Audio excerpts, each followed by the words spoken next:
Hello' friends, স্বাগতম জনাইছোঁ মোৰ নতুন ইউটিউব চেনেল নিহাৰী ব্লগছলৈ। আজি ঘৰতে হালধি আৰু বেচনৰ চাবোন প্ৰস্তুত কৰিবলৈ ওলাইছোঁ।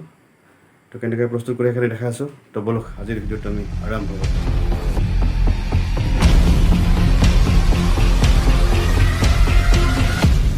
চাবোন বনোৱাৰ বাবে মেইন বস্তু হৈছে এইখিনি হৈছে চপ বেছ।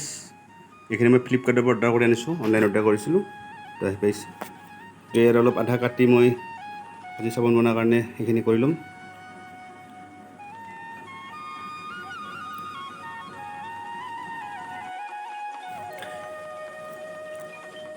ইয়াৰ পিছত এইখিনি সৰু সৰু মানে পিচ কৰি ল'ব লাগিব। সৰু সৰু পিচ কৰি লৈ ল'লোঁ।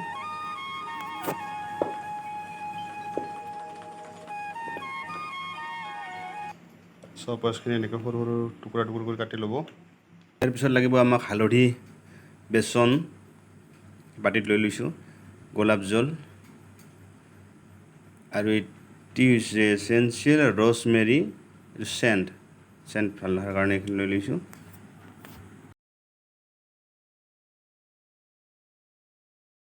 হালধি আৰু বেচন গুড়িখিনি একেলগ কৰি তাৰ লগত গোলাপ জল দি কিনে এটা পেষ্ট, ধুনীয়াকৈ পেষ্ট বনাই লৈ ল'ব। সেইখিনি পেষ্ট এটা ভালকৈ সানি লওক।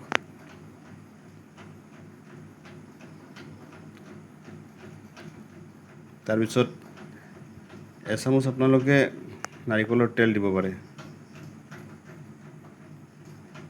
নাৰিকলৰ তেল দি কিনে ধুনীয়া কৰি এটা পেষ্ট বনাই ল'ব। আৰু চেণ্টৰ কাৰণে দুটোপাল এচেঞ্চিয়েল ৰ'জমেৰী অইল দি দিলোঁ। ইয়াৰ পিছত চব বেছখিনি গলাবৰ বাবে এটা পাত্ৰত এনেকৈ অলপ পানী লৈ ল'ব। পানীখিনি উতলাই আহিব দিব। তাৰপিছত যিখিনি পিচ কৰা চব বেছ আছিল সেইখিনি আৰু এটা বেলেগ পাত্ৰত এনেকৈ লৈ ল'ব লাগিব। লৈ ল'ব।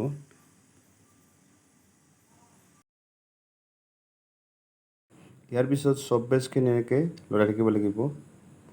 মন কৰিব যাতে ইয়াত এটোপাল পানীও নোসোমায়, নহ'লে চাবোনটো ঢিলা হৈ যাব। এনেকৈ লৰাই থকাৰ পিছত এটা সময়ত এইবিলাক গলি চব পানী হৈ গৈছে। চাওক আপোনালোকে পানী হৈ যাব। এতিয়া আমাৰ চব বেছখিনি গলি প্ৰায় পানী হৈ গৈছে।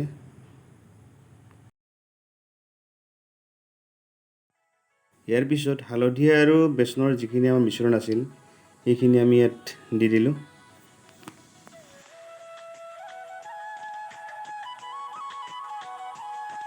ইয়াৰ পিছত এনেকৈ চামুচ এখনেৰে এইবিলাক লৰাই থাকিব লাগিব যাতে চব বেছখিনিৰ লগত মিশ্ৰণখিনি ধুনীয়াকৈ মিহলি হৈ যায়। এতিয়া আমাৰ হালধি, বেচনৰ আৰু চব বেছৰ মিশ্ৰণটো ধুনীয়াকৈ মিহলি হৈ গৈছে, ধুনীয়া গলিও গৈছে। চাবোন বনাবলৈ এইখন মই অনলাইনৰ পৰা অৰ্ডাৰ কৰি আনিছোঁ। ইয়াত চাবোন বনাবলৈ দেখিবলৈ বহুত ধুনীয়া হয়। ইয়াৰ পিছত ইয়াত অলপ অলপ তেল দিলে চাবোনটো ইয়াত লাগি নধৰে। তেনেকৈ অলপ অলপ নাৰিকলৰ তেল দি দিব।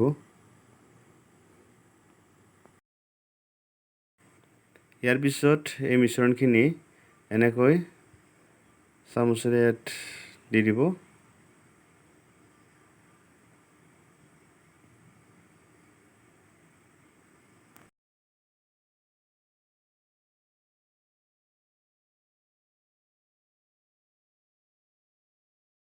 এইখিনি বস্তু আমি এনেকৈ এঘণ্টামানৰ কাৰণে থৈ দিলোঁ। আপোনালোকে ফ্ৰিজতো ৰাখি দিব পাৰে। 1 ঘণ্টাৰ পিছত আমাৰ চাবোনখিনি প্ৰস্তুত হৈ গ'ল। দেখিবলৈ বহুত ধুনীয়া হৈছে। চাওক, দেখিবলৈ কি ধুনীয়া সুন্দৰ দেখা হৈছে। এনেকৈ চাবোনখিনি পিছ লৈ ল'ম। তো বইনীহাট, এইটোৱে আছিল আজিৰ সৰু ভিডিঅ'। চাবোন কেইপিচ দেখিবলৈ কিমান ধুনীয়া হৈছে জনাব। তো ভিডিঅ'টো ভাল লাগিলে লাইক এটা কৰি দিব। তো আজিলৈ বাই বাই, জয় আই অসম।